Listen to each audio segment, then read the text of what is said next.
Hey everyone, welcome back to another video. Today we will be discussing how you can link your GTA account from PS5 to PC. Let's get started. So as you all know, GTA is a pretty popular game. It's been around for a very long time and it is one of the most trendy games on almost all platforms, including PC, Xbox, and PlayStation.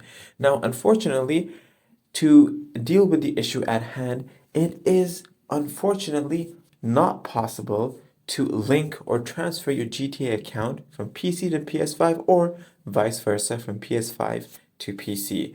This used to be an option available back in the early 2000s, but that is now no longer an option.